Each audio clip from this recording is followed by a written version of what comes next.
Welcome. What you are about to watch is not science fiction, and it is not folklore. It is a serious investigation into one of history's most compelling unresolved questions: the mystery of the Hypogeum of Hal Saflieni, Malta's underground oracle. Across the world, in universities, research institutes, and field excavations, serious scholars are wrestling with evidence that does not fit the accepted story. Evidence that has been documented, measured, and peer-reviewed, and that still has no satisfying conventional explanation. We are going to look at that evidence carefully, without prejudice in either direction, not dismissing what is extraordinary, but not accepting it without scrutiny either. The truth, as always, is in the details. On the small Mediterranean island of Malta, beneath a quiet suburban street, lies a structure carved entirely by hand from solid limestone over 5,000 years ago. The Hypogeum of Hal Saflieni is a system of underground halls, chambers, and passages carved over 3 levels to a depth of 11 meters. It held the remains of approximately 7,000 individuals. Its walls bear the oldest known examples of red ochre painting in the world, and its most extraordinary room, the oracle chamber, produces acoustic effects so powerful and unusual that researchers have spent years trying to understand them. Built before Stonehenge, before the Great Pyramid, before the Minoan civilization, it demonstrates that the people of Malta in the 4th millennium BC were capable of remarkable architectural achievement and possibly of sophisticated knowledge of sound and human consciousness. This is where our investigation begins. Stay with us, because the further we go into the evidence, the more extraordinary it becomes. The story you think you know is only the surface. Beneath it lies something far more remarkable. Let us begin. Before we examine the specific evidence, we need to step back and understand the context. This case does not exist in isolation. It sits within the global puzzle of unexplained ancient construction, and to properly evaluate what we are looking at, we need to understand the broader picture that surrounds it. Archaeology is, by its nature, an incomplete science. We find only what survives, and what survives is determined not by importance, but by durability. Stone lasts, wood rots, metal corrodes, ceramics endure. The written word survives only if it is inscribed on stone or baked clay. Papyrus and vellum are hostages to humidity and fire. This means that every picture of the past, assembled from archaeological evidence, is a distortion, biased toward the materials that happen to last, rather than the activities that define the culture. With that cave in place, the structures that do survive from the ancient world are sometimes inexplicable by any conventional model of the societies that built them. We find stone blocks weighing hundreds of tons, fitted together with tolerances measured in millimeters, transported from quarries dozens of kilometers away, and raised to heights that challenge modern cranes. We find astronomical alignments so precise that they track the movements of specific stars over periods of thousands of years. We find architectural proportions that embed mathematical ratios, pi, phi, the Pythagorean theorem, in civilizations that supposedly had no formal mathematics. The challenge these structures pose is not engineering alone. It is conceptual. How did people without our tools conceive of projects on this scale? How did they solve the organizational problems of feeding and coordinating tens of thousands of workers over decades? How did they transmit technical knowledge across generations without standardized notation? The buildings stand as proof that they did it. The question of how remains genuinely open. This context matters because it tells us something important. What we are about to investigate is not an isolated curiosity. It is part of a pattern that researchers in multiple fields have been independently documenting for decades. And patterns, in science, demand explanation. With that foundation in place, let us now turn to the specific case at hand. Now we reach the heart of the matter. The core evidence surrounding the Hypogeum of Hal Saflieni, Malta's underground oracle, is more extensive, more verified, and more troubling for conventional explanations than most people realize. Let us walk through it systematically, fact by fact, and allow the evidence to speak for itself. We are not going to speculate here.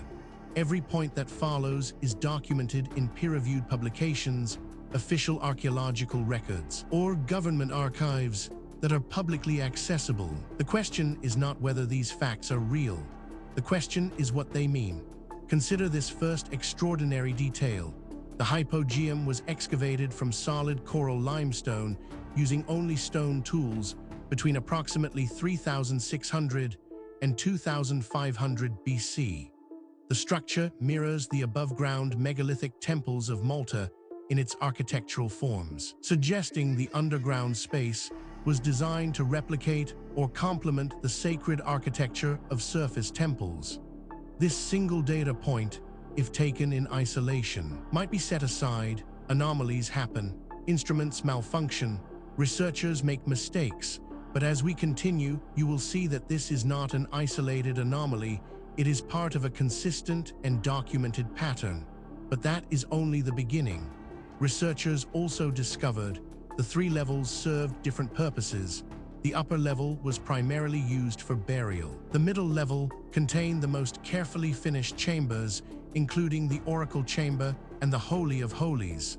The lowest level served as the final repository for bones. The complex functioned as both necropolis and ritual space. Now, a skeptic might propose an alternative explanation for this, and that is entirely reasonable. We should always test alternative explanations before accepting extraordinary ones. The problem is that the alternative explanations, when examined carefully, create more problems than they solve. The mystery deepens when we examine. The oracle chamber is roughly 4 meters by 4 meters, with a small niche cut into one wall. When a male voice speaks or chants in this niche at approximately 110 Hz, the sound fills the entire space with a resonant drone that researchers describe as profoundly affecting and physiologically altered compared to ordinary speech. This is where the conventional account begins to strain. Each individual fact might be dismissed or minimized in isolation, but the cumulative weight of the evidence is another matter entirely. Perhaps most remarkable of all, acoustic research has documented the 110 Hz resonant frequency in the oracle chamber. This frequency has been found at other prehistoric sites, including Newgrange in Ireland and Loughcrew in Scotland, leading to the hypothesis that prehistoric monument builders deliberately sought acoustically resonant spaces. Researchers who have examined this evidence have described it as genuinely difficult to explain within the accepted framework. These are not fringe commentators. They are credentialed academics publishing in mainstream journals, raising questions that the field has not yet satisfactorily answered. Then there is the matter of neurological research has suggested that sound at 110 Hz can produce altered states of consciousness and affect activity in the right frontal cortex. If the hypogeum builders were aware of this effect, the oracle chamber may have been designed specifically to produce ritual-altered states. What makes this particularly significant is its independence from the previous points. This is not a case of one theory requiring another. These are separate lines of evidence converging on the same uncomfortable conclusion. Adding to the enigma is this finding: the sleeping lady, one of the most iconic objects from Maltese prehistory, was found in the Hypogeum. This terracotta figurine depicts a reclining figure, possibly sleeping or in trance, interpreted as representing the practice of incubation, sleeping in a sacred space to receive prophetic dreams. This single data point, if taken in isolation, might be set aside. Anomalies happen, instruments malfunction, researchers make mistakes. But as we continue, you will see that this is not an isolated anomaly. It is part of a consistent and documented pattern. Equally puzzling to investigators, the hypogeum was rediscovered in 1902 when workers drilling for a cistern broke through its ceiling. Before proper archaeological documentation began, an unknown quantity of material had been disturbed. The excavation was conducted by Temi Zammit, who documented the 7,000 individuals and the remarkable painted chambers. Taken together, These facts form a pattern that cannot be explained by coincidence, misidentification, or methodological error. Each piece of evidence has been examined by skeptics. Each has been subjected to alternative explanations. And in each case, the alternative explanation falls short of accounting for everything that has been documented. We are left with a body of evidence that demands explanation and an accepted narrative that does not provide one. This is where serious inquiry begins.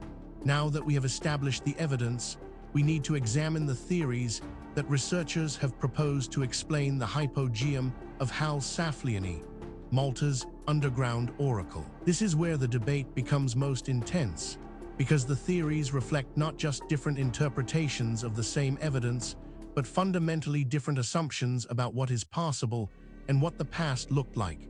Understanding these theories is not just an academic exercise. Each one has been championed by serious researchers with genuine credentials, and each one captures something that the others miss. The truth, if it is ever established, will likely draw on elements of several. The first major explanation proposed by researchers holds that the Hypogeum was a mortuary complex and ritual site designed to facilitate communication with ancestors through sound, dream incubation, and ceremony. The acoustic properties of the oracle chamber were deliberately designed or recognized and exploited to produce altered states of consciousness in ritual practitioners. This is the most evidence-supported interpretation. This interpretation has significant academic support and is backed by substantial evidence. But it is not without problems. Critics point out that it requires assumptions that go beyond what the evidence strictly supports, and that key predictions of this theory have not been confirmed by subsequent research. It remains contested, and the contest is productive. A rival school of thought argues that the oracle chamber's acoustic properties were discovered rather than designed. Neolithic builders chose resonant limestone and developed the space over generations as its acoustic and spatial qualities became apparent, incorporating them into an expanding ritual program. This theory is controversial, and deliberately so. Its proponents argue that the evidence demands an explanation outside the conventional framework. Critics counter that extraordinary claims require extraordinary evidence, and that the evidence presented, while suggestive, does not yet meet that standard. The debate continues in peer-reviewed literature. Perhaps the most unconventional theory suggests that the oracle chamber was used by a ritual specialist whose voice filled the underground space from the hidden niche, creating the impression that sound came from everywhere simultaneously. The theatrical effect would have been profound for worshippers who did not know the source. What is striking about this debate is not merely that experts disagree. That is normal and healthy in science. What is striking is the quality of the disagreement. Serious researchers, working from the same body of evidence, reaching genuinely different conclusions. That level of fundamental disagreement, when it persists over decades, is a signal that something important has not yet been understood. The question is not which of these theories is right. The question is whether any of them is right, or whether the truth is something that none of the current frameworks has yet been able to capture. The case surrounding the Hypogeum of Hal Saflieni, Malta's underground oracle, does not rest on speculation alone.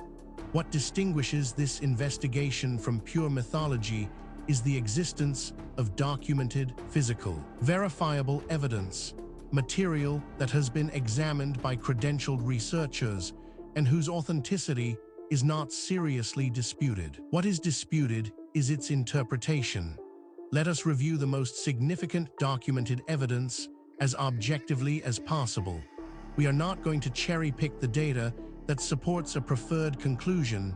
We are going to lay out what exists and let you draw your own assessment. Physical evidence supporting this account includes acoustic measurements confirm the 110 Hz resonant frequency and its uniform distribution throughout the oracle chamber when excited from the niche. Physical evidence that the acoustic effect is real and specific to this location. This evidence has been subjected to independent verification. Skeptics have examined it, Alternative explanations have been proposed and tested. The data remains. The question of what it means remains open. Investigators have documented the architectural forms of the Hypogeum closely mirror the above-ground Maltese temples, confirming deliberate design intent and establishing connection to formal ceremonial architecture of Malta's Neolithic culture. This evidence has been subjected to independent verification. Skeptics have examined it. Alternative explanations have been proposed and tested. The data remains. The question of what it means remains open. On-site analysis revealed the sleeping lady figurine and other ritual objects found in the Hypogeum provide material evidence of the ceremonial function of the space and suggest specific practices, incubation, trance, that the acoustic properties may have been designed to facilitate. This evidence has been subjected to independent verification. Skeptics have examined it. Alternative explanations have been proposed and tested. The data remains. The question of what it means remains open. Each individual piece of evidence might, in principle, be explained away. A single anomalous artifact might be misidentified. A single anomalous date might reflect contamination. A single anomalous eyewitness account might reflect misperception. The question is whether all of the evidence can be explained away, and whether the explanations required are more or less plausible than the evidence itself. When multiple independent lines of inquiry converge on the same conclusion, that convergence is the most powerful signal in empirical science. And that is exactly what we are seeing here. We have examined the history, the evidence, and the theories surrounding the Hypogeum of Hal Saflieni, Malta's underground oracle. Now we need to ask the question that is sometimes overlooked in discussions of ancient mysteries. Why does this matter? What does it mean for us today? It would be easy to file this away as an interesting historical curiosity, a puzzle from a distant past with no bearing on our present lives. That would be a fundamental mistake. The questions raised by this case touch on issues that are directly relevant to who we are, where we came from, and what the human story actually looks like before the period covered by conventional history. The Hypogeum is a UNESCO World Heritage Site. Access is strictly limited to 80 visitors per day to prevent damage from humidity and carbon dioxide. Research into prehistoric acoustics, sparked partly by the Oracle Chamber, has become a growing field, with researchers identifying acoustic properties at dozens of prehistoric sites and proposing that prehistoric monument builders across Europe shared an interest in the ritual properties of sound. The Hypogeum suggests that 5,000 years ago, the people of Malta understood something about the relationship between sound, space, and human consciousness that modern neuroscience is only beginning to quantify. Furthermore, the tools available to investigate these questions are advancing rapidly. Satellite imaging, ground-penetrating radar, ancient DNA analysis, isotopic tracing, and deep-sea sonar are all providing capabilities that previous generations of researchers could only dream of. Cases that were genuinely unresolvable 10 years ago are now open to new analysis, and the findings, consistently, are expanding rather than contracting the mystery. The investigation continues. New discoveries are being made. New analyses are being published. New voices are entering the conversation from disciplines that were not previously part of the discussion. The answers, when they come, and they will come, will not merely solve a historical puzzle. They will force a fundamental revision of assumptions that underpin our entire understanding of human history and human potential.